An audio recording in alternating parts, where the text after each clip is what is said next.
Ceci est un livre audio autogénéré par Google.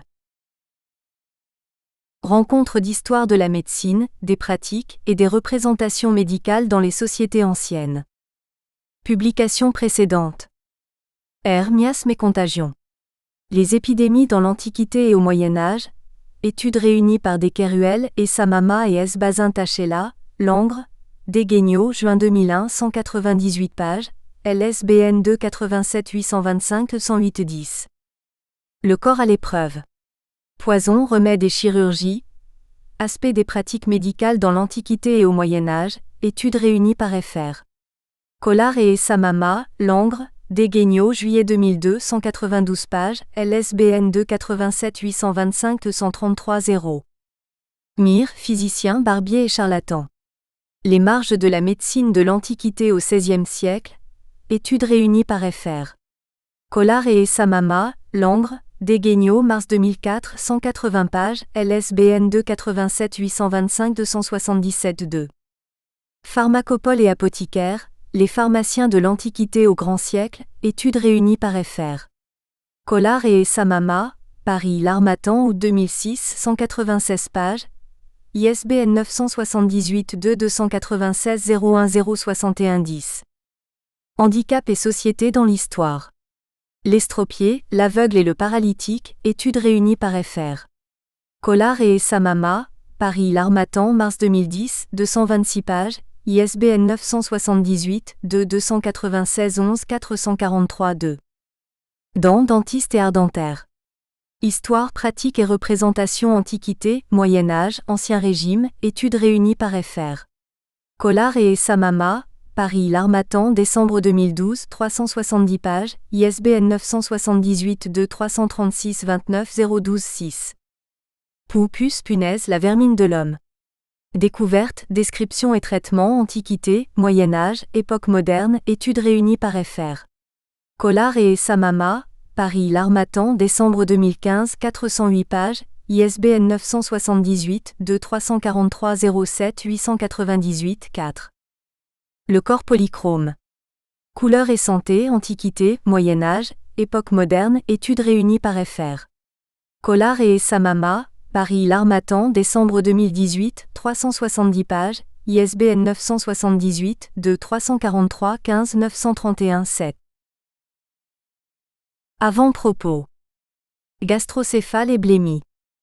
La mythologie grecque n'est pas la discipline où l'on pense de prime abord. Trouver des textes sur le ventre, en dehors du récit de la vengeance de Zeus à l'égard de Prométhée dans laquelle le Titan enchaîné au Caucase voit quotidiennement son foie qui se reconstitue dans la nuit, dévoré par un aigle. Pourtant, à côté de la grande mythologie destinée à affirmer la toute-puissance de Zeus, d'autres petites créatures ont un ventre original. Il était une fois dans l'imaginaire grec, des ventres mobiles chez qui se confondaient le visage et l'abdomen, la tête et le ventre. Dans des contrées toujours lointaines et dangereuses, en Asie ou en Afrique, ont été localisées des populations humaines dont la description rejoint les mirabilia qui ont aussi fait rêver le Moyen-Âge, via la lecture de Pline.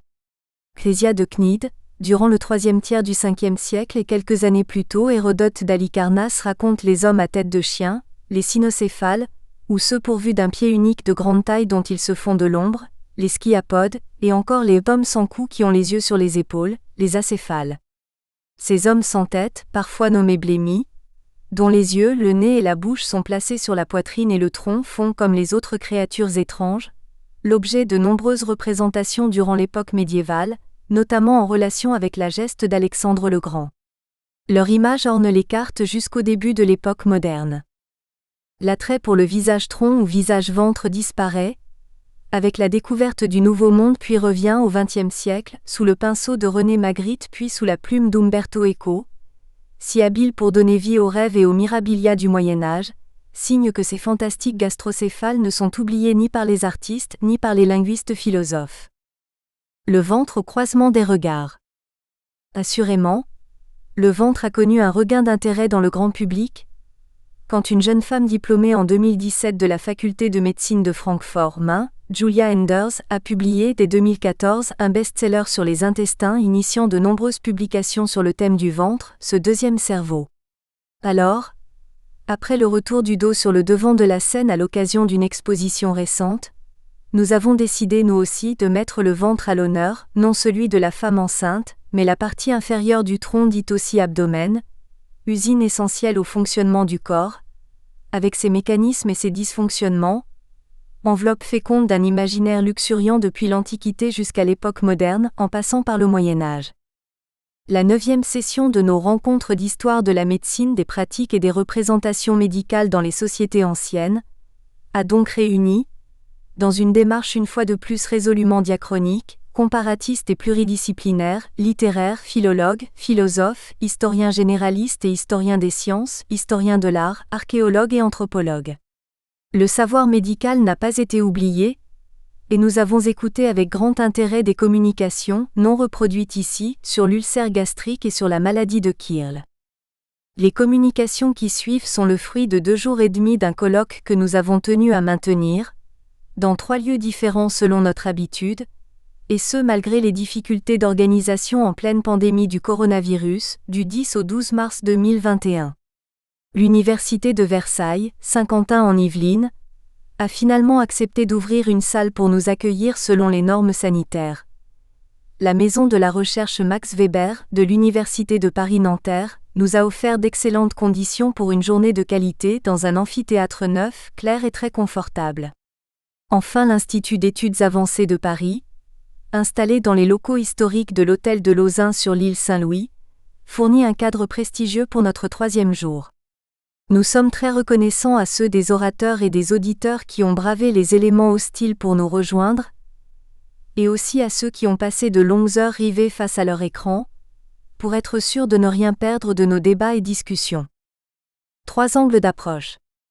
Après une apéritive interrogation sur l'existence même du mot ventre, dans la langue anglaise, gêné par une pudeur toute victorienne pour désigner une partie jugée honteuse du corps, l'ouvrage aborde le sujet ventral sous 3 angles inévitablement interconnectés. Dans un premier temps, il questionne les fonctions du ventre et leur conception par la pensée savante durant les époques considérées. Rarement abordé comme une unité corporelle en soi, mais pensé à travers ses composantes organiques et leur rôle fonctionnel, le grand creux des Égyptiens ou la cavité des Arabes est le siège bien rempli d'un processus vital engageant la nutrition et la production de sang.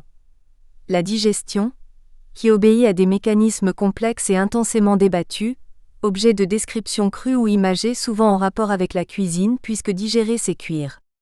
L'organe qui domine le ventre et qui fait concurrence au cœur dans la pensée médicale du Moyen-Âge est le foie, au carrefour des flux humoraux.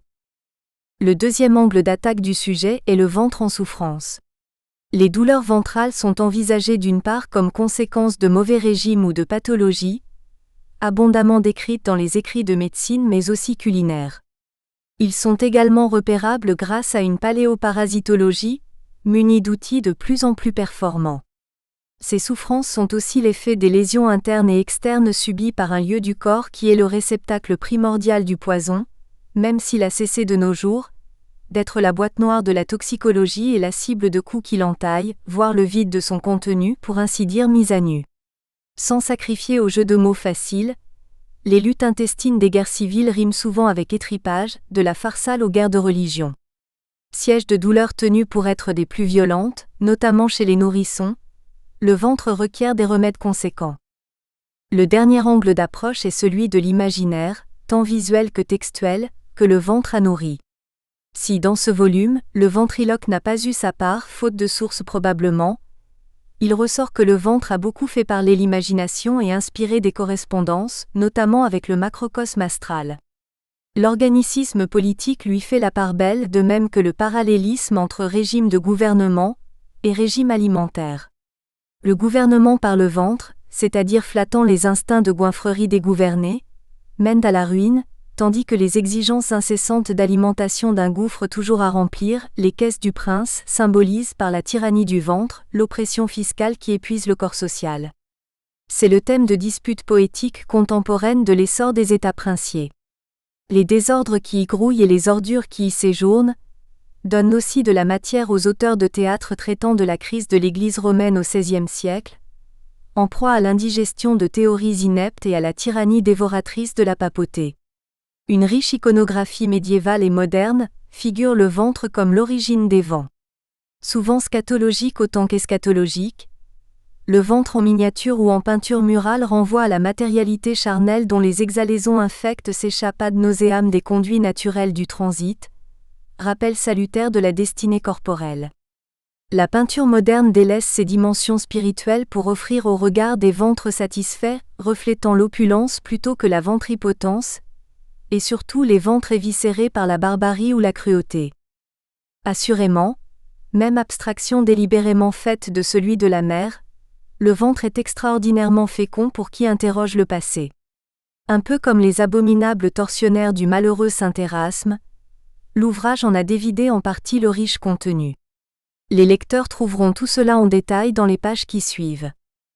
Nous sommes très reconnaissants à nos relecteurs Philippe Casassus, Nicole Moine, Philippe Mudry et Maria Sorokina dont l'œil attentif a relevé bien des coquilles. Il reste à remercier la Maison des sciences de l'homme de Paris-Saclay qui a permis la publication de ces actes, tandis que les laboratoires Mémo, Nanterre-Saint-Denis, et DIPAC, UVSQ, ont facilité l'organisation matérielle de nos débats. Franck Collard et Evelyne Samama. 21 septembre 21. Prologue. Les Anglais ont-ils un ventre ? De la difficulté à nommer certaines parties du corps. Suzanne Badley. Les Anglais ont-ils un ventre ? La question relève bien sûr de la boutade. Cependant, si l'on adhère à certaines théories linguistiques, comme par exemple la fameuse hypothèse Sapir-Whorf, les anglophones ne devraient pas posséder un ventre, ou du moins être conscients d'en posséder un, étant donné le manque dans leur langue d'un mot neutre, passe-partout et consensuel, qui recouvrirait toutes les acceptions qui sont comprises dans le mot ventre en français, à savoir l'abdomen dans son aspect externe, l'appareil digestif, l'utérus, et la panse dans le cas d'un ventre proéminent. Un manque étonnant de consensus. Les dictionnaires d'anglais actuels ne sont pas d'accord entre eux quant à la manière de traduire le français ventre. Ainsi, le Cambridge French English Dictionary indique dans sa version accessible en ligne, sous l'entrée ventre, la traduction anglaise stomach, proprement estomac. Avec les exemples avoir mal au ventre, to have a stomachache, et à plat ventre, flat on one's stomach. D'autres équivalents viennent ensuite, midriff, partie du tronc située en dessous des côtes, belly, partie du corps entre la poitrine et les cuisses qui contient les intestins, insides, l'estomac et les intestins, puis tummy, estomac, déformation de stomac est marquée comme faisant partie d'un registre enfantin. Curieusement, l'équivalent stomac est ensuite répété, avec cette fois-ci le sens, partie du corps entre la poitrine et les cuisses qui contient les intestins, synonyme donc de belly. Le Reverso de Collins, en revanche, n'indique que deux équivalents anglais pour ventre, belly et womb, ce dernier dans le sens spécialisé d'utérus. Stomach n'est pas mentionné. Le dictionnaire français-anglais de Larousse suit le Cambridge, en donnant en premier lieu stomach, suivi d'autres termes présentés comme des sens plus spécialisés, inar, intestin womb, bulge, belly et bilge. Ces trois derniers, selon ce dictionnaire, ne servent qu'à désigner un renflement, dans le cas d'un objet inanimé, un bateau, un avion. Word Référence enfin permet d'avoir quelques renseignements concernant le niveau de langue. Stomach s'emploierait pour le ventre dans son aspect extérieur, tummy serait l'équivalent en langage enfantin de celui-ci, belly serait informel, et goutte, non vu jusqu'ici, serait informel et péjoratif. Mais tous désigneraient la même réalité et la différence ne serait qu'une différence de registre. On peut dire qu'il y a ici de quoi perdre son latin et on imagine facilement le désarroi d'un apprenant face à une telle absence de consensus pour un mot pourtant courant, et au manque d'un équivalent strict pour ce terme français, puisque tous les équivalents présentés pour le mot ventre ont au moins un défaut. Certains sont trop précis, stomach, qui désigne proprement l'estomac, womb, l'utérus, et inside, inar, les intestins. D'autres sont marqués par leur registre, belly est qualifié d'informel. Tummy relève du discours enfantin et abdomen est un terme technique, rarement employé. Il est vrai qu'il ne s'agit pas là d'un exemple unique, et que ce type d'asymétrie lexicale se rencontre couramment et dans toutes les langues. Cependant, le choix du bon terme pour désigner cette partie du corps, qui semblerait relever du langage quotidien, semble poser des problèmes non seulement aux traducteurs et aux étudiants de la langue anglaise, mais aux locuteurs natifs eux-mêmes. Que doit-on dire par exemple, lors d'une visite à son médecin pour indiquer à quel endroit de son corps on a mal ? Cette question avait été soulevée, il y a quelques années, par Lynn Murphy, professeur de linguistique à l'Université du Sussex, dans son blog Separated by a Common Language consacré aux différences entre l'anglais britannique et l'anglais américain. Cette réflexion lui avait été inspirée par la lecture d'un article paru dans le magazine du Financial Times, au sujet de la manière dont les patients nommaient certaines parties de leur corps lors d'une consultation médicale, la partie correspondant au français ventre étant, semble-t-il, particulièrement problématique de ce point de vue.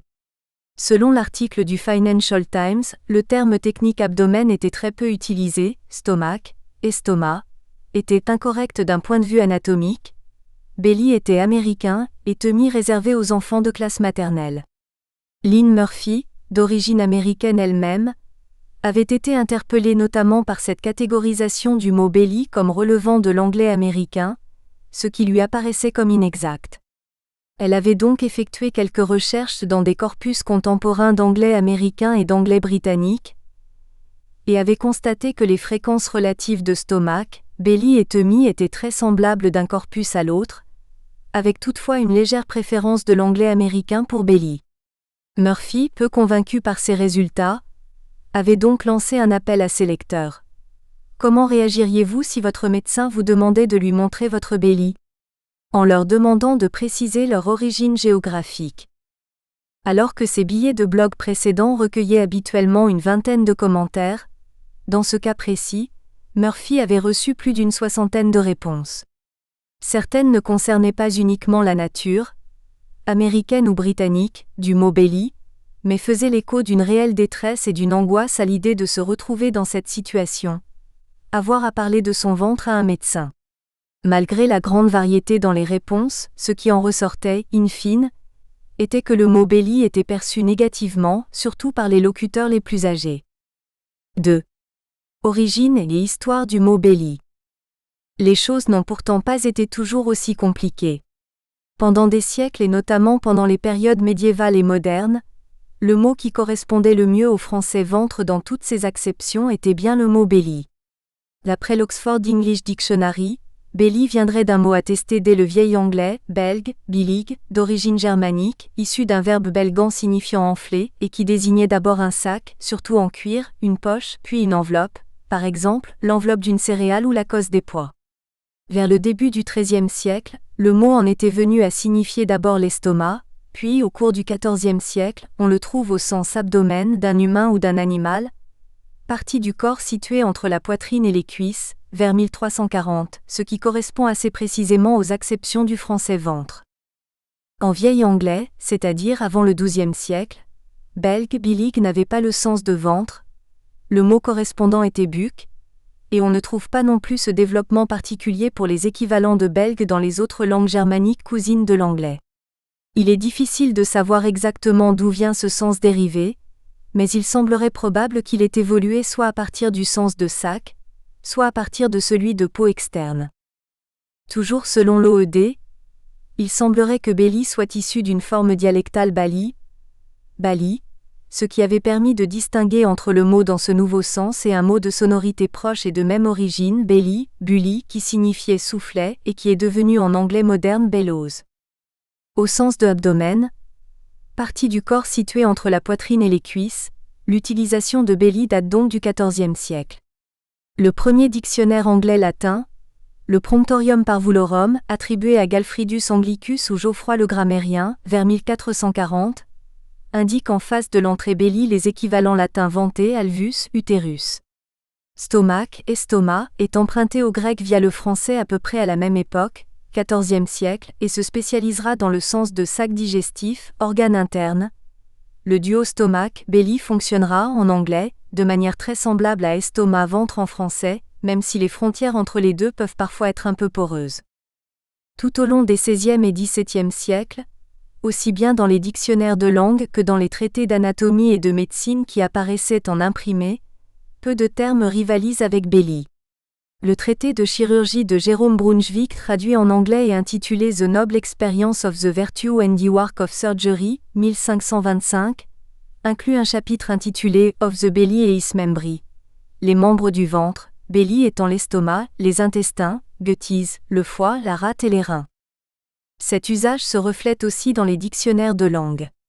Tous les dictionnaires bilingues français-anglais des XVIe et XVIIe siècles indiquent belly soit comme unique équival, soit comme équival premier pour le français ventre. Ainsi, le dictionnaire français-anglais de Codegrave de 1611 indique sous l'entrée ventre, the belly punch Wombay.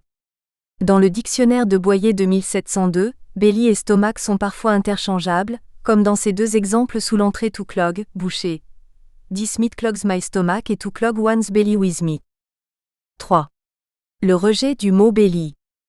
L'Oxford English Dictionary ne fournit pas de renseignements concernant la stigmatisation du mot belly, qui se met en place à partir d'un certain moment. Cependant, les commentaires du billet de blog de Lynn Murphy sont sans appel. J'ai du mal à l'employer belly car lorsque j'étais enfant dans les années 1960, c'était considéré comme un mot grossier. Belly est un vilain mot. Belly est un mot vulgaire que ma mère m'avait appris à ne jamais prononcer.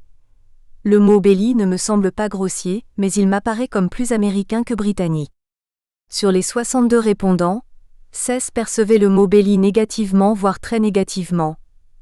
Grossier, malpoli, offensant, n'utilisé que pour parler d'animaux, utilisé par les classes inférieures, sic. 7 le caractérisaient comme un terme enfantin ou puéril, 8 simplement comme familier ou comme appartenant à un registre non soutenu. 5 répondants en revanche, 4 Américains et un Écossais, affichaient leur utilisation du terme comme signe d'un certain franc-parler et d'une absence revendiquée de complexe.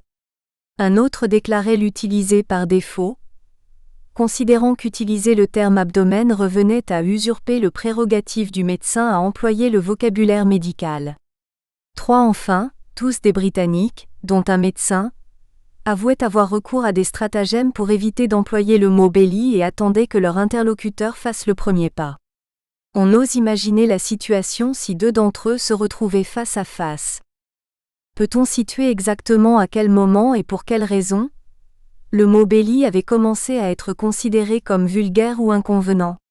Le site Etymonline indique la frilosité à l'égard du mot belly, qu'on évitait d'employer à la fois à l'oral et à l'écrit, en le remplaçant par les mots d'emprunt stomac et abdomen, en élargissant les sens par le mot enfantin tummy, ou abusivement par le mot midriff, remonte à la fin du XVIIIe siècle et le mot avait été banni de nombreuses éditions bibliques au début du XIXe siècle. Cette mention de la fin du XVIIIe siècle semblait potentiellement désigner un coupable idéal, le Dictionary of the English Language de Samuel Johnson. Paru en 1755, cet ouvrage avait marqué son époque et était devenu très rapidement la référence absolue en termes d'usage. Était-il possible qu'en raison de son étymologie peu glorieuse, le mot belly désignant d'abord un sac ou une enveloppe, et Johnson étant conscient de son étymologie, le mot ait été rejeté à ce moment-là? Johnson relève en effet l'étymologie correcte du terme, mais n'a que peu de choses à redire concernant d'éventuelles connotations de ce mot, bien attestées chez Shakespeare et dans la Bible, ce qui constitue pour lui des garanties. Il fait toutefois une observation relative à l'utilisation de belly au sens utérus. En ce sens, il est communément employé de manière familière ou humoristique. Les autres acceptions du mot n'appellent aucun commentaire de la part de Johnson. Le mot belly commence donc bien à être perçu négativement, quoique de manière marginale d'abord, vers le milieu du XVIIIe siècle, mais seulement dans le sens d'utérus ou de ventre proéminent chez la femme enceinte. Ailleurs, dans ce même dictionnaire, Johnson nous apprend sous l'entrée trip que ce dernier mot est employé in ludicrous language for the human belly, ce qui laisse entendre que belly serait au contraire le terme neutre, par défaut. En reléguant à un niveau de langue trivial l'utilisation de belly pour ce sens précis, Johnson, qui n'était pas avare de jugement de valeur à propos de termes qui n'avaient pas le bonheur de lui plaire, exprimait-il seulement son jugement personnel, ou se faisait-il l'écho d'un sentiment plus largement répandu? Les recherches approfondies menées dans le Corpus 18th Century Collection Online, ECO, n'ont rien livré de concluant à cet égard. Elles ont plutôt renforcé l'idée que le mot belly ne posait pas de problème particulier d'usage, puisqu'on le retrouve, y compris pour le ventre de la femme enceinte, couramment dans toutes sortes d'ouvrages et de manière prépondérante dans les ouvrages de médecine. Et pourtant, dès le début du XXe siècle, le mot est purement et simplement absent d'un dictionnaire grand public et scolaire, le Modern Dictionary of the English Language de 1911 qui fait pourtant près de 800 pages, qui passe allègrement de Bellows à Belong et dont l'auteur affirme dans sa préface que ce dictionnaire, conçu pour être utilisé dans des écoles, est dépourvu, comme cela se devait, de tous les mots et sens susceptibles d'offenser. Cette date fournit donc une sorte de terminus ad quem dans le processus de diabolisation du mot Béli. 4. Le mot Béli dans les Bibles. Une autre piste avait été suggérée par le site Etymonline. D'après l'article consacré au mot Béli, ce mot avait été jugé tellement offensant qu'on l'avait supprimé des éditions de la Bible. Dans ce cas, la recherche est relativement aisée à faire puisqu'il existe de nombreux sites qui présentent différentes versions informatisées de la Bible et qui permettent de les comparer.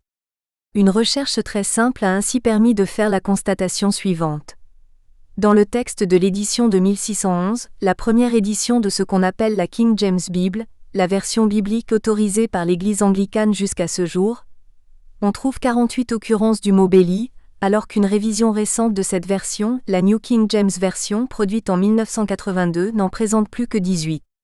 Les 30 occurrences de Béli qui ont été supprimées ont été remplacées par stomach, 10 occurrences, body 7, womb 5, heart 4, west 1 et 3 autres par des périphrases. Lorsqu'on examine les occurrences de Béli qui sont maintenues, on constate qu'elles entrent dans un nombre assez limité de catégories. Le ventre d'un animal, le serpent de la Genèse, la baleine du livre de Jonas, le ventre d'une idole, dans le livre de Daniel, des expressions imagées, du type « le ventre de l'enfer » Jonas et des ventres symboliques de personnages malfaisants punis par là où ils avaient péché, adultère, luxure, gloutonnerie. L'Oxford English Dictionary relève à ce propos une série d'occurrences de composés sur Béli dans le domaine de la théologie, dans lesquelles Béli a le sens péjoratif et religieux de relatif à la chair, charnel. Béli doctrine, Béliise, Béli wisdom. Ces types d'usages ont pu aussi contribuer à forger des connotations négatives du mot Béli. Cependant, cette révision de 1982 ne fournit qu'un autre terminus ad quem, assez tardif cette fois-ci, et qui ne permet pas de savoir exactement à quel moment est intervenue la réaction contre l'usage du mot Béli dans les éditions bibliques. Toutefois, un autre site qui retrace l'histoire des éditions de la Bible au XIXe siècle signale un travail de révision important effectué sur le texte de 1611 par le lexicographe américain Noah Webster, dans l'édition de la Bible qu'il avait établie en 1833 et dont il s'explique dans son introduction. Il y a aussi des expressions désuètes et vulgaires, qui ne sont pas appréciées de ceux qui aiment un style pur et qui ne s'accordent pas avec la teneur générale de la langue. À celle-ci s'ajoutent de nombreux mots et locutions qui heurtent la sensibilité, voire qui sont contraires à la décence. Selon l'avis de tous ceux que j'ai consultés à ce sujet, de tels mots et de telles locutions ne devraient pas figurer dans cette version. En y incluant des choses qui ne peuvent pas être prononcées en bonne compagnie sans contrevenir aux règles du décorum ou de la bonne éducation, on ne ferait qu'exposer les Écritures au colibet des incroyants, ce qui saperait leur autorité et ne ferait que multiplier ou conforter les ennemis de notre sainte religion. Webster, que l'on a appelé le maître d'école de l'Amérique, avait à cœur d'instruire la jeunesse de son pays et de codifier l'anglais américain. Sa révision de la Bible anglaise de 1611 s'inscrit dans ces deux projets à la fois. Le texte biblique devait servir de support pour l'acquisition de la lecture et de l'écriture, et l'établissement d'une version spécifique, américaine, de la Bible répondait au besoin de fournir à la jeune nation des outils et des textes de base qui se différenciaient de leurs ancêtres britanniques. Sa relecture puritaine de la Bible le contraint à revoir le texte biblique, notamment en introduisant un certain nombre d'euphémismes, dont il s'explique également dans cette préface. Euphémisme. Certains mots et phrases sont tellement choquants, surtout pour les membres du sexe féminin, qu'ils suscitent chez de jeunes personnes une réticence à assister aux cours d'études bibliques ou à se rendre dans les classes, de peur qu'on ne leur demande de lire des passages qu'on ne saurait répéter sans rougir et qui contiennent des mots que, dans un autre contexte, aucun enfant ne serait autorisé à prononcer. Cela a pour effet de détourner l'attention du contenu des Écritures pour la porter sur la langue, ce qui, dans une certaine mesure, entrave l'instruction. La pureté de l'esprit est une vertu chrétienne qu'on devrait chérir, et la pureté de la langue sert de rempart à cette vertu.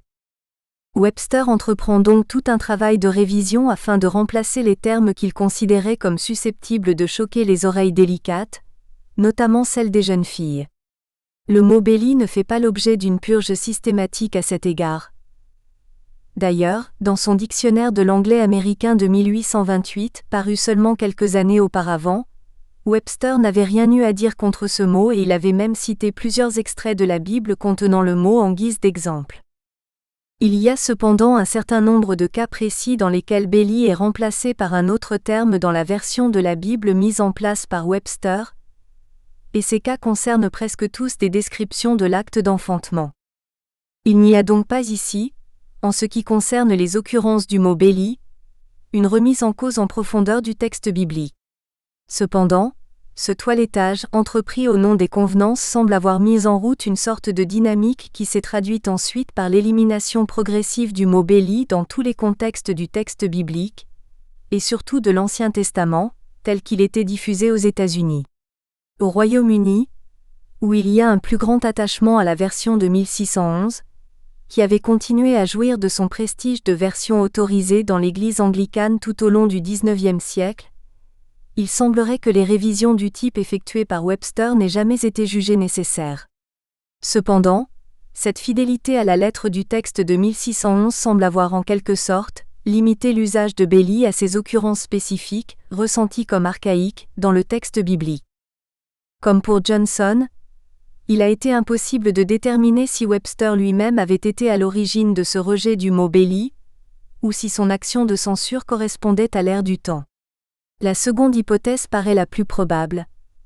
Webster n'avait fait aucune remarque sur le mot belly lorsqu'il l'avait recensé dans son dictionnaire seulement 5 ans plus tôt et il indique bien que son travail de révision avait été effectué suite à une consultation. Quoi qu'il en soit, Johnson et Webster se rejoignent, semble-t-il, dans leur aversion pour la description de tout ce qui se rapporte au ventre féminin et à l'enfantement. Ils se rejoignent également dans le rôle qu'ils ont pu jouer comme lexicographes dans leurs pays respectifs, régnant comme maître absolu sur la langue et jouant les arbitres du bon goût et du bon usage.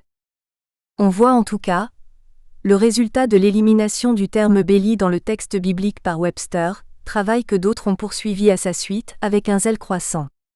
Sur les 61 versions bibliques répertoriées et accessibles par le site Bible Gateway, 3, dont une version pour enfants, ne contiennent pas du tout le mot belly et 14 autres présentent moins de 10 occurrences du terme.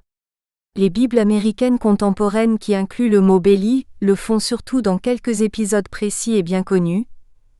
Dans l'histoire de Jonas dans le ventre de la baleine, probablement en raison de la présence importante de cette histoire dans la culture populaire et parce qu'il s'agit du ventre d'un animal, même chose pour le Léviathan dans le livre de Job. Dans l'épisode de la Genèse dans lequel le serpent est condamné à ramper sur le ventre, et dans quelques autres épisodes impliquant des personnages identifiés comme méchants, comme Nabuchodonosor, qui prennent d'un coup d'épée dans le ventre, ou des idoles comme dans le livre de Daniel. Ces occurrences ne concernent jamais ou rarement un ventre féminin. 5. Au XXe siècle. La stigmatisation du mot belly s'est poursuivie tout au long du XXe siècle, notamment aux États-Unis où le Motion Picture Production Code, code pour la production de films, mieux connu sous le nom de Code A, réglementait de manière draconienne tout ce qu'on pouvait voir et entendre sur le grand écran pendant les années 1930 et jusqu'en 1968. Le mot belly n'est pas explicitement répertorié dans la liste des Profane and Vulgar Expressions S, visés par le code, mais on repère parfois des actes d'autocensure. Ainsi, dans le film 42 Street de Lloyd Bacon 1933, dans une chanson intitulée Shuffle Off to Buffalo et qui raconte un shotgun wedding, mariage forcé en raison de l'état de grossesse de la mariée, Ginger Rogers chante ces paroles. Et did right by Little Nelly, with a shotgun at his belly, how could they say no? Cependant, au moment d'arriver au mot belly, Rogers articule le B initial puis brusquement remplace ce mot, attendu en raison de la rime, par Tommy. Il s'agit là vraisemblablement d'un pied de nez à l'esprit prude qui régnait alors. Le rime ne laisse aucun doute quant au mot qui devait suivre, et le fait de le remplacer par un mot inapproprié par son registre ne fait qu'attirer davantage l'attention sur lui. De nos jours, il semblerait que la réticence à employer le mot belly soit une question de génération.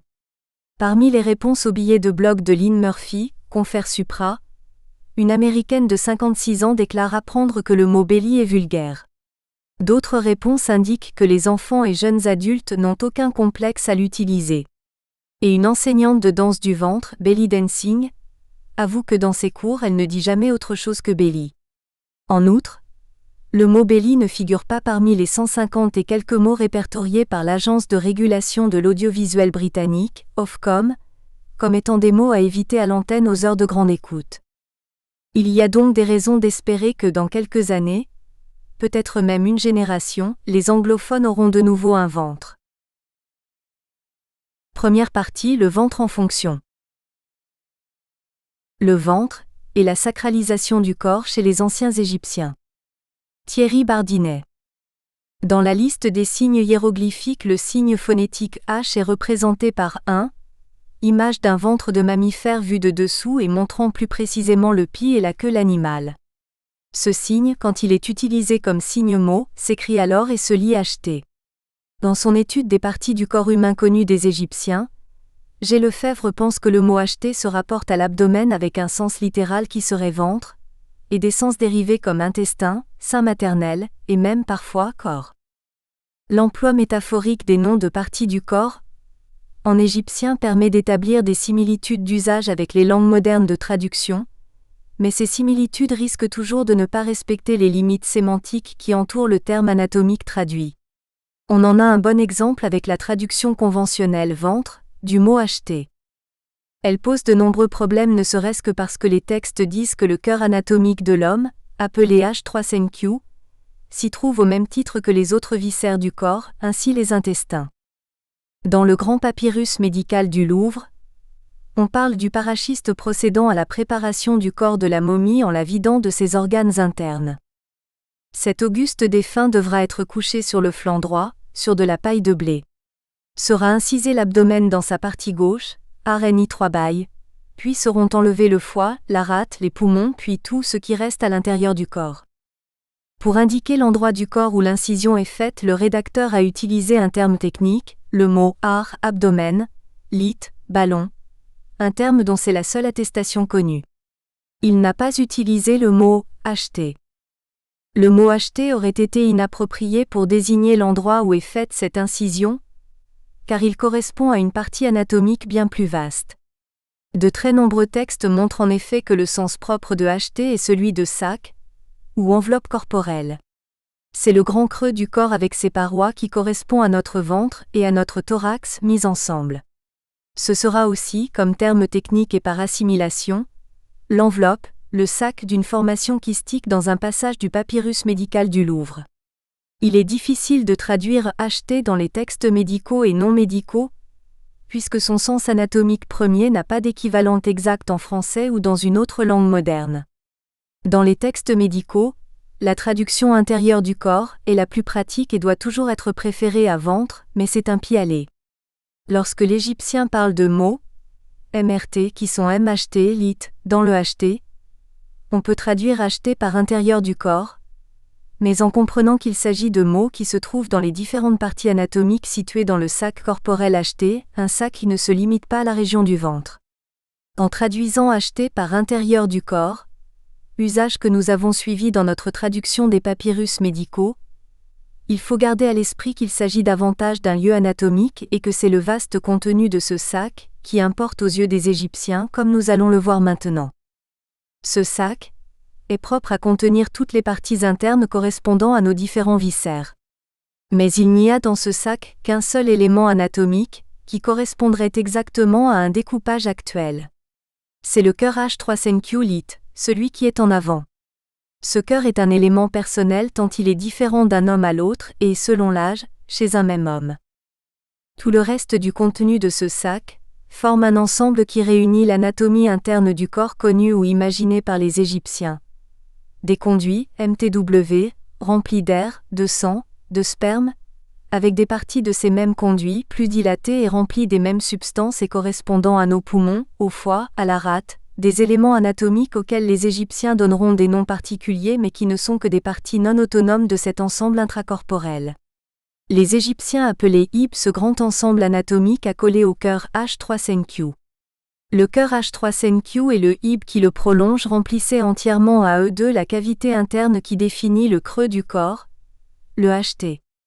Le hib étant par définition à l'intérieur du HT, on l'appellera désormais par la suite l'intérieur hib pour bien insister sur cette localisation. Certains textes montrent qu'on peut aussi définir l'intérieur hib comme le fort intérieur de l'homme, la partie de l'homme qui parcourue de souffle divin, semblait pour les Égyptiens avoir une existence autonome, fonctionner toute seule, comme si un Dieu personnel y habitait pour guider les hommes tout au long de leur vie en donnant ses ordres au cœur H3CNQ, organe réalisateur qui exécutait la volonté du Dieu installé dans l'intérieur hib. Il s'agit là d'un motif récurrent des textes religieux. Le défunt rappelle que son Dieu interne fut toujours satisfait de lui quand il l'animait de ses souffles divins. L'intérieur hib de l'homme est son Dieu personnel. Or, mon intérieur hib a été satisfait de ce que j'ai réalisé pendant qu'il se trouvait dans mon intérieur du corps, HT. L'idée égyptienne est que dans le HT, l'intérieur du corps, le cœur H3CNQ et le nombre infini de conduits constituant l'intérieur hib reçoivent des souffles animateurs d'origine divine et que l'homme reste pénétré de ces souffles qui le maintiennent en vie. Ces souffles de vie sont des souffles répandus par la divinité à l'intérieur du corps de chaque homme, et qui se moulent en quelque sorte dans les structures internes de ce corps. Il s'agit de la même conception théologique qui affirme que c'est sous la forme d'un souffle divin que le Dieu pénètre dans sa statue vouée au culte dans les temples. Prenons l'exemple d'Amon de Karnak. Lorsque le Dieu, sous l'aspect invisible d'un souffle, pénètre dans la statue du bélier qui le représente, ce souffle épouse la forme de cette statue, ce qui le rend ainsi visible. Dans cette conformation, les Égyptiens donnaient à ce souffle le nom de Ba, et on pourra dire que la statue du Dieu représente alors son Ba. Le Ba est un souffle divin qui a trouvé un support qui lui donne une forme. Sans structure où il puisse s'insérer, il n'y a pas de Ba, juste un souffle divin à la recherche d'une structure pour prendre forme. L'homme dont le HT, l'intérieur du corps, est imprégné de souffle de vie d'origine divine possède alors un Ba qui sera défini comme un ensemble intracorporel composé de souffles de vie contenus dans un support anatomique qui lui donne sa forme. Les souffles divins peuvent quitter une statue de Dieu qui leur donne forme et aller constituer un autre Ba de forme différente dans une autre statue divine différente. Le Ba de l'homme est en revanche prisonnier de son corps. Il n'a pas de liberté. Le Ba de l'homme, dit un texte littéraire célèbre, est comme emprisonné dans un filet. Le libre arbitre et les possibilités physiques et intellectuelles de l'homme se résument finalement à la possibilité qu'a ce dernier d'utiliser ses souffles divins, selon une disposition interne qui est différente d'un homme à un autre, que ce soit au niveau de l'intérieur, hib ou du cœur H3CNQ. C'est ainsi dans son intérieur hib que l'Égyptien trouvera un guide divin. C'est mon intérieur hib qui a fait que je puisse faire cela du fait de sa direction. C'est finalement sur l'intérieur hib que reposent les dispositions innées. C'est mon intérieur hib qui m'a fait promouvoir car j'étais un homme parfait. Dans ce contexte de l'homme habité par la divinité, la maladie correspond à un désordre interne provoqué le plus souvent par l'introduction de substances impures ou de souffles pathogènes qui se mélangent à l'air animateur. Ce qu'on appelle le traité de physiologie du papyrus Héber est un ouvrage savant des médecins et des prêtres égyptiens voulant montrer que toute maladie dérange un ordre interne, un ordre idéal essentiellement établi par le Dieu. Le deuxième grand traité de physiologie égyptien porte le titre de livre concernant les pérégrinations des Oukédous. Il s'agit de repérer les parcours des substances nocives pouvant parcourir les conduits du corps lorsqu'elles proviennent de l'extérieur, ou qui, lorsqu'elles sont présentes dans l'organisme, se rebellent contre lui animées par des souffles pathogènes. Le titre nomme les Oukédous car ces substances pathogènes sont le plus souvent concernées, mais ce ne sont pas les seuls.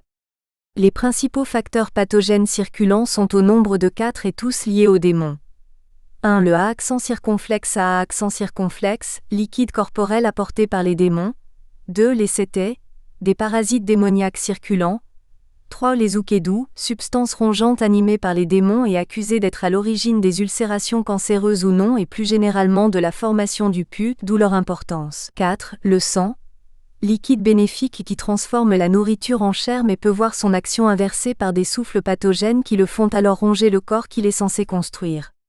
Il provoque alors la formation de pus. D'autres substances pathogènes sont citées par les textes, mais ne sont pas évoqués comme étant la cause d'autant de pathologies. Dans ce système de causalité divine généralisée, le HT, l'intérieur du corps, est bien sûr l'endroit où tout se passe puisque c'est le point de rencontre obligé entre les souffles divins, les souffles pathogènes des démons, les substances pathogènes. Quelle sera la place de cette entité anatomique mal définie, mais aux connotations religieuses si prononcées dans les textes de la pratique médicale? Bien entendu, les mots MRT peuvent être en n'importe quel endroit de l'intérieur du corps. Notez ainsi ce passage qui montre que le HT est en relation avec les parties hautes du corps. Autre remède pour soigner la poitrine, Esengiti. Pour chasser tous les maux qui sont dans l'intérieur du corps, HT. Pour soigner la trachée-poumon, SM3. Bien entendu, c'est dans l'intérieur du corps que les productions de la maladie vont s'accumuler. Autre remède pour nettoyer l'intérieur du corps, HT. Et chasser les altérations qui sont dans l'intérieur du corps, HT d'un homme. Le dictionnaire des termes médicaux de von Dins et Westendorf ne consacre pas moins de 8 pages aux emplois du mot HT19. En les parcourant, on voit que presque tous les facteurs pathogènes imaginés par les Égyptiens se retrouvent dans le HT avant d'engendrer leurs méfaits dans les différentes parties du corps. Avec les principaux nommés plus haut, Ukedu à accent circonflexe à accent circonflexe, c'était sans à l'action inversée, on trouve la sécrétion Sri de la toux, l'excrément douloureux, les concrétions ormaïtées, le gonflement chez fou, les ballonnements 7 genoux, les amas et jesous, un obstacle quelconque, toutes sortes de vers, des substances magiques, le démon NSYT, un dieu, un mort, une morte, la semence d'un dieu, une mouche ayant pénétré par la bouche et porteuse de miasmes, toutes sortes de choses malignes, les ouaous qui migrent vers la peau. L'action de ces facteurs pathogènes explique que l'intérieur du corps pourra être décrit comme malade, rétréci, chaud, brûlant, froid, revenu à la bonne température, bouleversé, dur, s'opposant, ballonné.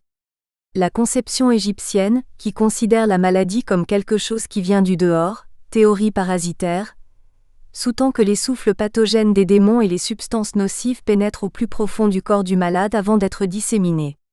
Même des maladies de la peau sont provoquées par des substances pathogènes dégradées à l'intérieur du corps et qui migrent vers la peau. Mais les explications égyptiennes à propos des processus pathologiques à l'intérieur du corps sont finalement peu nombreuses. De même, les substances pathogènes incriminées sont en nombre limité car elles sont polyvalentes. Ce sont les souffles pathogènes des démons qui détruisent le mieux l'équilibre dynamique du corps et provoquent les fièvres en pénétrant dans l'intérieur du corps. Quant aux différents souffles pathogènes, ils entrent dans l'œil gauche et sortent par le nombril. C'est le cœur H3-Senkyu qui fait de façon répétée qu'ils entrent dans les conduits de l'homme et ils développent une cuisson dans toute la chair de l'homme. Sur l'un des Nawa de Saf-Tel-Enei que l'on nomme Naos des Décades, et qui a été publié récemment se trouvent des conjurations visant les ennemis de l'Égypte qui se présenteraient aux frontières. Ces textes décrivent les fièvres qui leur sont promises, des fièvres paludéennes malignes dont les symptômes sont décrits d'une façon incroyablement précise. Ces conjurations mettent en avant l'importance du rôle pathogène que jouaient selon les anciens Égyptiens des substances impures, véritables miasmes que les Égyptiens pensaient être déposés sur le sol par la décrue du Nil. Ces substances polluaient les pâturages, infestaient les animaux, contaminaient la nourriture des hommes. On les rendait responsables d'épidémies de fièvres annuelles, où on reconnaîtra les épisodes épidémiques de fièvre paludéenne revenant chaque année en Égypte lors de la multiplication des anophèles qui accompagnent la décrue du Nil. Pour les Égyptiens, ces substances étaient dispersées par les vents mais les souffles pathogènes des démons les emportaient aussi, démons lancés contre les humains par la déesse Sekhmet. Un des résultats de l'étude des conjurations du Naos des Décades, et de celles d'autres textes qui leur sont apparentés, comme se trouvait dans le manuel du prêtre Ouab de Sekhmet, a été de montrer que les symptômes des fièvres paludéennes décrites dans ces textes provenaient de traités médicaux égyptiens maintenant perdus et consacrés aux fièvres. Si l'on compare la liste des signes cliniques concernant les fièvres paludéennes trouvées dans ces documents, à la liste tout aussi remarquable des signes cliniques du traité des tumeurs de Khonsou contenu dans le grand papyrus médical du Louvre, on s'aperçoit que la médecine égyptienne, comme toutes les médecines anciennes, reposait sur approche clinique des maladies et que les explications religieuses données aux maladies et à leur déroulement correspondent à un contexte culturel prégnant qui est fondamental dans la lutte magique préventive et curative, dans le choix même des médications, mais qui ne joue aucun rôle dans la pratique clinique elle-même. Celle-ci est orientée vers le pronostic concernant la gravité de la maladie et les possibilités de son traitement, les deux questions que pose le patient et qui sont contraignantes pour son médecin. L'approche clinique des médecins reposait sur un schéma littéraire qui remonte au moins à l'ancien empire égyptien, et que les Égyptiens nommaient SS3W descriptif. Elle consistait à faire une recherche minutieuse des signes cliniques les plus remarquables. Historiquement, c'est une avancée majeure de la pensée médicale. L'idée fut de considérer uniquement les signes cliniques se répétant chez des malades différents, afin d'établir un pronostic qui leur est commun. Le descriptif SS3W regroupe ces signes cliniques. Ces regroupements permettent souvent de tenter un diagnostic rétrospectif, c'est-à-dire de déterminer à quel réel pathologique le médecin avait affaire. Or, l'intérieur du corps n'est pas accessible à l'observation médicale sinon de façon indirecte en interprétant les symptômes présentés par le patient. Un des titres médicaux des plus importants dans la hiérarchie médicale des médecins de l'Égypte ancienne était celui de SWNWHT, traduit traditionnellement par médecin du ventre, mais qui serait plutôt le médecin de l'intérieur du corps, l'interniste. Le grand médecin de cour qui, on peut le penser, a écrit le papyrus médical du Louvre, laisse peut-être entendre que c'était un de ses titres dans le passage suivant où, par précaution, le traitement d'un kyste supposé superficiel par l'aide en chirurgie, l'homme au cautère, ne peut être autorisé que par le Sunu HT, le seul médecin vraiment compétent pour juger si l'intérieur du corps est concerné ou non par la tumeur visible sur la peau. S'il, le kyste chauffe et devient mou et qu'il produit du liquide à l'intérieur de son HT, égal au centre de l'enveloppe qui circonscrit le kyste, c'est alors l'affaire d'un simple médecin. Si par contre il devient mou et qu'il fabrique de l'œdème autour de lui, c'est l'homme au cautère qui a vocation à le traiter, mais sous l'autorité d'un médecin de l'intérieur du corps pour ce qui doit être fait le concernant. Si l'intérieur du corps reste finalement pour le médecin égyptien une boîte noire, propre aux spéculations physiologiques et ne permettant jamais d'avoir une image des lésions pathologiques correspondant aux symptômes présentés par ses patients, le statut de ce grand creux du corps est très différent pour le croyant égyptien et le médecin en tant que croyant, en quête de sa survie éternelle. Selon lui, la mort est ressentie avant tout comme une destruction des composants de l'intérieur du corps causant la perte des souffles divins animateurs, ceux-ci n'ayant plus ce support corporel interne pour maintenir la vie. La lutte égyptienne pour la survie du corps se lit dans des textes funéraires conservés dans le livre de mort, et dans des ouvrages consacrés à la conservation du corps comme dans le traité d'embaumement du papyrus médical du Louvre. La momie est considérée comme un substitut de l'être humain. La conservation des os et des chairs est une opération technique liée à des connaissances très précises.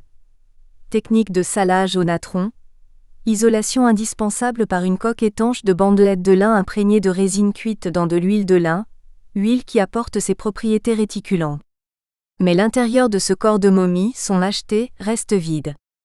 Si le cœur H3CNQ peut être aisément conservé et remis dans la momie, ce n'est pas le cas de l'intérieur, IB. Le jeu magique va consister à transformer l'intérieur IB qui a été mis par le parachiste dans les vases canopes avant sa destruction, en nouveau support de souffle divin. Le rituel magique transforme cet intérieur IB humain en intérieur IB divin, en l'occurrence celui du dieu Osiris. De ce fait, la momie va devenir un être quasi divin, possédant un intérieur IB divin et donc un bas divin, puisque le bas n'est qu'un souffle divin qui a trouvé un support qui lui donne une forme particulière, voire plus haut. Son bas étant divin, il aura la possibilité de quitter son corps de momie et de voyager comme voyage le bas d'un dieu. C'est ainsi que grâce à ce pouvoir, le bas des morts peut venir s'attaquer aux vivants. Comme ce bas divin reste toutefois accolé au cœur H3CNQ du défunt, il sera représenté par un oiseau à tête humaine, la tête étant celle du défunt, le corps de l'oiseau affirmant la nature divine de ce bas voyageur. La transformation de l'intérieur IB du défunt en intérieur IB divin dépend néanmoins de la bonne réputation du défunt et de son intégrité passée. Il ne faudrait pas accorder un IB pur, osirien, à un ancien ennemi d'Osiris sur terre. Alors, avant de passer devant le juge des morts, le défunt invoquera le cœur et l'intérieur IB du temps où il vivait sur terre, partie anatomique qui de naissance lui venait de sa mère. Il leur dira de se taire. Ô intérieur ib qui me vient de ma mère, ô mon cœur H3CQ de mes différents âges, ne dis pas devant le gardien de la balance les mots que j'ai pu prononcer jadis. Conclusion. Pour les anciens Égyptiens, l'intérieur du corps, considéré comme grand creux, n'est pas seulement le réceptacle des éléments pathogènes qui viennent agresser les vivants. C'est aussi le sanctuaire de la vie, celui dont l'intégrité ici-bas et la reconstitution après la mort par les rites funéraires est le gage de la survie dans l'au-delà. Dans la partie basse de ce creux se trouve le ventre. Mais notre idée de ventre, avec ses connotations naturellement péjoratives dues à ses fonctions, le vocabulaire souvent rude qui accompagne ces mentions, est totalement absente dans la documentation égyptienne. On ne trouve pas cette idée dans les contextes médicaux et religieux. Elle aussi est absente des textes littéraires dont les auteurs ne se permettraient pas de mettre en question les représentations religieuses. L'idée égyptienne de l'intérieur du corps, comme chapelle divine à l'intérieur de l'homme, fait que le ventre égyptien disparaît dans les textes, comme enfoui et dissimulé dans un endroit du corps sacralisé, un endroit plus vaste que lui et qui l'englobe.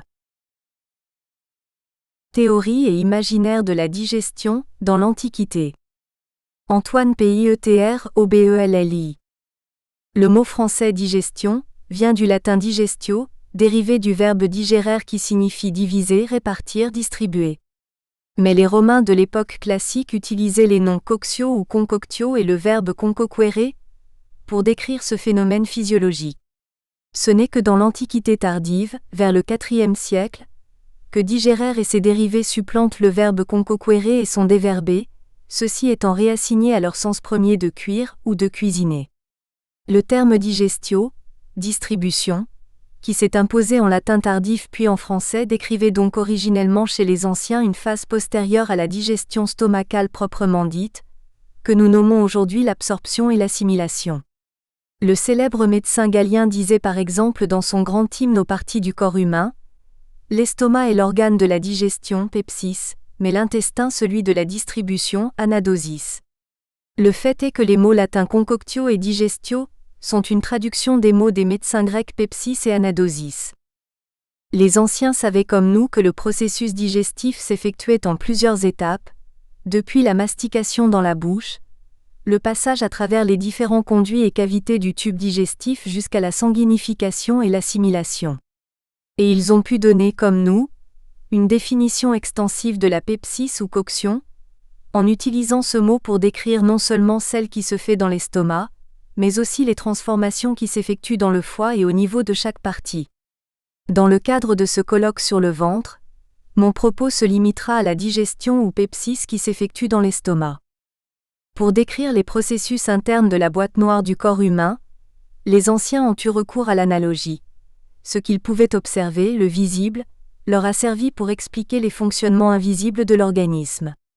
Pour ce qui est de la transformation des aliments dans le ventre, ils ont laissé une doxographie toute faite des différentes théories de la digestion.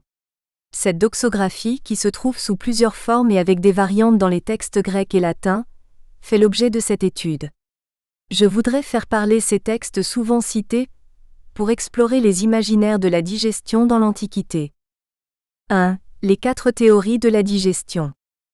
La plus connue de ces doxographies est celle de l'encyclopédiste romain Cels, qui vivait à l'époque d'Auguste.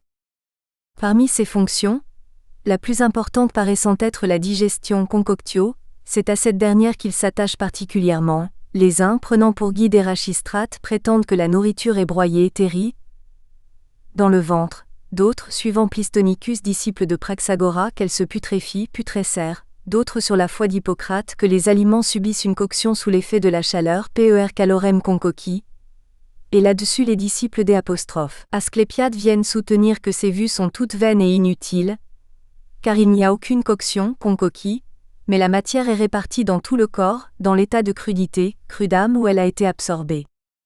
On trouve une doxographie similaire dans les définitions médicales pseudo-galéniques.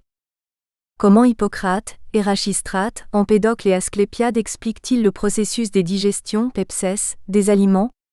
Hippocrate dit que les digestions pepsès, des aliments se produisent par la chaleur naturelle, Érasistrate par trituration, tripsis, pulvérisation, léiosis et compression, péristolet, de l'estomac et par la particularité du pneuma acquis, empédocle par putréfaction, sepsis. Les autres ont dit que les distributions anadocéis se faisaient à partir d'éléments crus, ex-aumont, comme Asclépiade de Bithynie. Quand on présente la doxographie latine de Cels et la doxographie grecque des définitions médicales sous la forme d'un tableau, on se rend compte qu'elles concordent presque en tout point. Les deux doxographies énoncent 4 opinions sur la digestion pour expliquer la transformation des aliments en nutriments: coction par la chaleur, putréfaction, trituration et absence de modification ou distribution des aliments crus. Si elles diffèrent dans l'ordre d'énumération des 4 thèses, elles ont aussi pour point commun d'attribuer la théorie de la cuisson à Hippocrate et celle de la trituration à Érachistrate. Toutes deux évoquent aussi en dernier la position iconoclaste d'Asclépiade qui refuse la coction et les thèses de ses prédécesseurs. Elles diffèrent toutefois pour l'auteur de l'explication par la putréfaction. Cels en attribue la paternité à Pleistonikos, un disciple de Praxagora, et le texte grec à Empédocle. Et c'est sur cette dissension que je voudrais m'arrêter dans un premier temps, pour présenter la thèse de la digestion par putréfaction. Il m'importe en effet d'expliciter chacune de ces positions, et de montrer leurs relations en les replaçant dans l'ordre chronologique. 2. La digestion comme putréfaction, Empédocle. La première question qui se pose est l'attribution de cette première opinion. Faut-il la porter au crédit d'Empédocle, le célèbre philosophe présocratique du 5e siècle avant Jésus-Christ, ou de Pleistonikos, le disciple de brièvement mentionné par Pline, dans son Histoire naturelle, 20, 26 et 122. Praxagora de Cos au 4e siècle avant J.C., ou bien de Dioclès à la même époque, en suivant le texte pseudépigraphe attribué à Soranos, ou encore d'Athénée, comme le fait un scholiaste de Galien, vraisemblablement Athénée d'Athalie, un médecin pneumatique du 1er siècle après Jésus-Christ. Il est difficile de rattacher de manière décisive la théorie de la digestion par putréfaction à Empédocle. Le seul fragment de son poème sur la nature qui évoque la putréfaction est appliqué à la formation du grain de raisin qui contient le futur vin et au phénomène de la maturation. Le vin qui sort de l'écorce est de l'eau putréfiée, sapen, dans le bois. Oino apofloiou pelte sapen anxiloi idor. Plutarque cite pourtant ce vers pour établir que la coction pepsis est une putréfaction sepsis. Gibolac a donné des explications pour comprendre cette formulation obscure qu'il traduit du reste par l'eau de la sève, pourrie dans le bois, tourne en vin. Le mot vin, oinos, désigne ici le suc et la pulpe distillée par la plante dans le grain mûr avant la cueillison. Gibolac interprète l'expression l'eau de la sève pourrie dans le bois, en termes empédocléens. L'excédent d'eau et de feu dont la plante dispose au moment de la maturation provoque la séparation de ces deux éléments. Le feu se concentre dans le bois jusqu'à le dessécher, et il contribue grâce à sa force durcissante à la lignification. L'eau abonde dans le fruit. Dans la philosophie naturelle d'Empédocle, la putréfaction sepsis se confond avec la maturation, la fermentation, la corruption et la décomposition. Elle désigne en réalité une séparation des éléments primaires qui constituaient le mélange initial. Il l'observe dans le mûrissement des fruits, dont les éléments se dissocient et se désagrègent par pourrissement. L'analogie se fait donc avec le monde végétal, et avec la fermentation du vin. Pour notre enquête sur la paternité de cette doctrine de la digestion, il importe toutefois de souligner qu'elle était déjà connue des auteurs hippocratiques. En effet, le traité de l'ancienne médecine, qui cite par ailleurs Empédocle et qui est traditionnellement daté de la fin du 5e siècle, fait état de cette théorie de la putréfaction quand il évoque une maladie liée à la digestion. Au lieu d'attendre le temps suffisant pour que son ventre puisse tirer profit des aliments ingérés la veille, les dominer, épicratine, se vider et avoir du repos, il a introduit en sus de nouveaux aliments dans un ventre qui était en ébullition, zéoussa, et en fermentation, ésoumomene. Ce passage est intéressant pour la théorie hippocratique de la digestion. Il présente la fonction digestive d'abord comme une domination du ventre sur les aliments, puis comme une cuisson par ébullition et enfin comme une fermentation dans une cuve. Il évoque ici la fermentation, plus que la putréfaction, mais un autre indice indique que la doctrine de la putréfaction était connue d'Hippocrate. Dans plusieurs traités hippocratiques, le verbe sépin, pourrir, est utilisé comme synonyme du verbe pétaine, cuire, pour désigner l'action que subissent les aliments dans le ventre. Si les auteurs hippocratiques du 5e siècle connaissaient cette théorie de la digestion comme putréfaction, il semble préférable de l'attribuer à Empédocle plutôt qu'à Pléstoniscos, Dioclès et Athénée d'Athalie, qui leur sont postérieurs, et de suivre la doxographie livrée par les définitions médicales pseudo-Galénie. Passons à la deuxième thèse, celle de la cuisson par ébullition. 3. La digestion comme coction, Hippocrate. Cette théorie, omniprésente et dominante dans le corpus hippocratique, reprise par Platon et Aristote, puis labellisée par Galien, fut la plus répandue dans l'Antiquité et elle s'imposa jusqu'aux découvertes des sucs gastriques au XVIIe siècle. Les deux doxographies précisent que cette cuisson ou coction se fait grâce à la chaleur innée ou interne du corps humain. On peut établir que cette cuisson est une cuisson par ébullition, parce que le substantif epsésis et le verbe epsein, qui signifient respectivement bouillonnement et bouillir, sont employés pour décrire la digestion ou cuisson interne, alors que le verbe optant et son déverbé optéi qui renvoie à l'action de rôtir ne sont employés que pour des cuissons externes. La pepsis ou coction est donc perçue, depuis Hippocrate, comme un bouillonnement de la nourriture dans le ventre. Les auteurs ultérieurs ont donné des précisions sur les modalités de ce processus. Aristote explique. Car l'art imite la nature, puisque même la digestion des aliments dans le corps ressemble à une cuisson par ébullition. En effet, la digestion s'effectue dans un milieu humide et chaud sous l'influence de la chaleur du corps. Les indigestions, quant à elles, évoquent une ébullition incomplète. Galien a consolidé la métaphore de la cuisson. La source calorifique de cette cuisson est la chaleur innée et l'estomac, dit-il, est entouré par des viscères semblables à de nombreux foyers sous un grand chaudron, à droite le foie, à gauche la rate, en haut le cœur.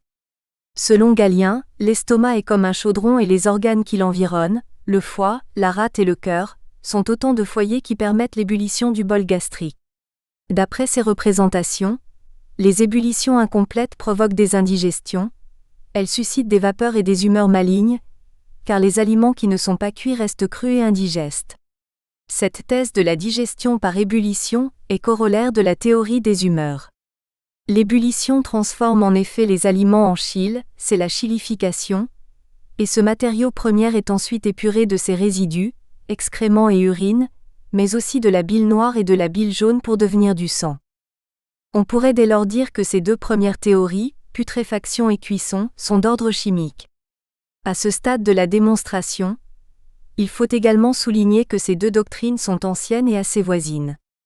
Par exemple, dans la médecine babylonienne, les termes qui désignent la putréfaction et la cuisson sont parfois synonymes, même si la digestion n'est jamais perçue comme une coction. C'est à Aristote que revient d'avoir bien distingué la putréfaction de la coction. Olympiodore, qui commente les météorologiques, résume ainsi sa doctrine. La coction pepsis diffère de la putréfaction sepsis, en ce que le chaud domine l'humide lors de la coction, mais que dans la putréfaction en revanche, l'humide domine le chaud par principe. Il y a coction quand le feu de la chaleur naturelle cuit correctement les aliments, alors qu'il y a putréfaction, quand l'humide n'est pas cuit correctement en raison d'une chaleur interne insuffisante ou d'un facteur extérieur. Cette idée de la cuisson s'est imposée dans l'imaginaire collectif. On ne la retrouve pas seulement dans l'Anonyme de Londres, le papyrus du 1er siècle ou chez Galien, mais aussi chez Sénèque ou plus tard chez Antime, le médecin de Théodoric Ier, roi des Ostrogoths. Tous évoquent les vapeurs et les humeurs malignes qui résultent d'une mauvaise digestion. Cette triangulation du cru, du cuit et du pourri n'est pas propre à l'Antiquité gréco-romaine, puisque Claude Lévi-Strauss l'a mise en évidence en étudiant les mythes amérindiens. Un autre anthropologue, Marcel Détienne, a montré que le paradigme de la coction est également omniprésent dans les explications de la croissance des végétaux chez les savants grecs. Et ce concept scientifique se voit encore appliqué à d'autres domaines que la digestion, comme la formation des poils, la coction des humeurs ou celle des maladies. Les deux autres théories attribuées à Érachistrate et à Asclépiade sont plus récentes, et elles sont formulées contre l'explication hippocratique de la digestion thermique. 4. La digestion comme trituration et pulvérisation, Érachistrate. Contrairement aux deux opinions précédentes, la théorie d'Érachistrate est d'ordre mécanique. Érachistrate, médecin alexandrin du IIIe siècle avant Jésus-Christ, accorde dans sa physiologie un rôle capital au pneuma ou à l'air. Il pense par exemple que les artères véhiculent de l'air et non du sang comme le font les veines, parce qu'elles sont les seules à avoir une pulsation. Il passe aussi pour avoir mis en évidence l'existence des couches de fibres de l'estomac. Ces couches de fibres de l'estomac créent avec l'air inspiré des mouvements de compression et de contraction, péristolets, qui broient et écrasent les aliments dans le ventre, la trypsis pour les réduire en poudre, la léiosis. Comme pour Empédocle, nous n'avons pas conservé en intégralité les propos d'Érachistrate sur la digestion, ils ne nous sont parvenus que par des témoignages indirects.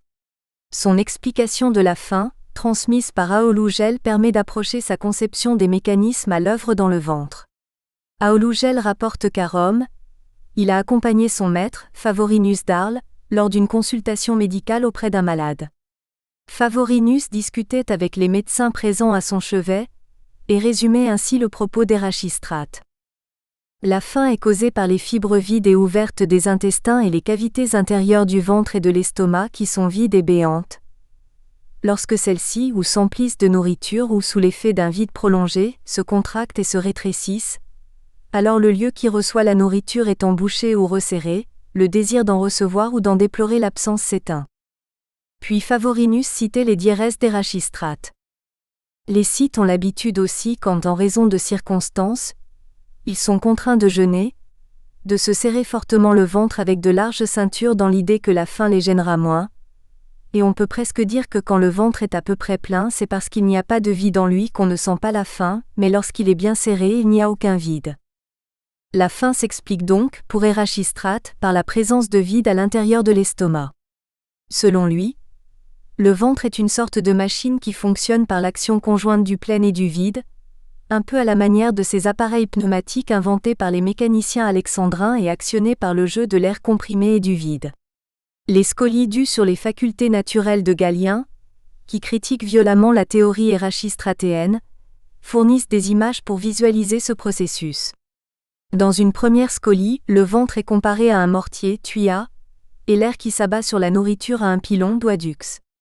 Cette image se retrouve dans une seconde scolie. Érachistrate disait que l'estomac ressemblait à un mortier, l'air à un pilon et que les aliments étaient ainsi broyés. La thèse d'Érachistrate du broyage des aliments par pulsion de l'air et contraction des muscles de l'estomac évacuait la théorie de la chaleur innée de ses prédécesseurs, Hippocrate, Platon, Aristote, Dioclès, Praxagora, et la nécessité de la coction pour transformer les aliments. Un des arguments avancés par Érachistrate était la présence dans les excréments de petites parcelles de nourriture qui n'avaient pas été transformées ni cuites, lors de leur passage à travers le corps, comme les pépins de raisin ou les grains de sésame. D'après lui, le processus digestif n'était pas calorifique, mais pneumatique et mécanique. Passons à la dernière thèse, celle d'Asclépiade. 5. La digestion sans transformation, Asclépiade. La doctrine d'Asclépiade se situe dans la lignée de celle d'Érachistrate, à la fois par son niveau d'abstraction, mais aussi par son refus des théories conjointes de la chaleur innée, de la coction et des humeurs. Asclépiade s'en prenait néanmoins à l'opinion d'Érachistrate en disant « Nous voyons que beaucoup de sortes de nourriture sont facilement moulues et broyées et sont néanmoins difficiles à digérer, ce qui est une preuve que la digestion n'a pas lieu du fait que la nourriture est moulue et broyée. » Asclépiade de Bithynie, vécu à la charnière des 2e et 1er siècles avant Jésus-Christ, est connu pour avoir introduit la médecine grecque à Rome. Il se veut novateur en lançant par exemple la mode des bains froids dans la thérapeutique romaine. C'est un partisan de la théorie atomiste. Selon lui, le corps est constitué de particules invisibles, onchoi, et la santé dépend du bon équilibre et de la circulation de ces particules à travers les poroïdes du corps humain, passage, canaux ou conduits.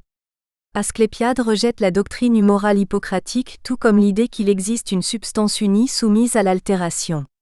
Asclépiade va même jusqu'à nier le processus spécifique de la digestion et de la transformation des aliments qui passent selon lui, tels quels dans l'organisme, c'est-à-dire crus. Célius Aurélien, au 5e siècle, en dit un peu plus sur cette étrange théorie.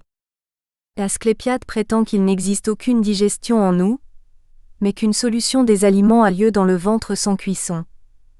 Ces aliments se résorbent à travers les parties du corps une à une, de sorte qu'évidemment passent à travers les conduits ténus ce qu'il a appelé leptomère et que nous appelons spiritus, grec pneuma. Cette substance a selon lui un caractère ni chaud ni froid, à cause de son extrême ténuité. Elle n'a pas de qualité tangible non plus, mais elle passe à travers tous les canaux dans les parties qui reçoivent la nourriture, elle devient selon artère, nerf, veine ou chair. Asclépiade imagine que tout n'est que leptomère ou pneuma, une sorte de flux corpusculaire constitué d'atomes ou de particules n'ayant aucune qualité et se déposant sur chaque partie par sédimentation. Jackie Pigeot a qualifié cette position d'antivitaliste.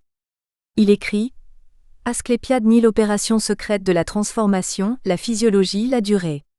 On pourrait dire qu'Asclépiade refuse toute théorie de la digestion, et que sa position est en quelque sorte une non-théorie. » Ces 4 théories de la doxographie antique furent reprises par les théoriciens de l'époque moderne pour penser la digestion.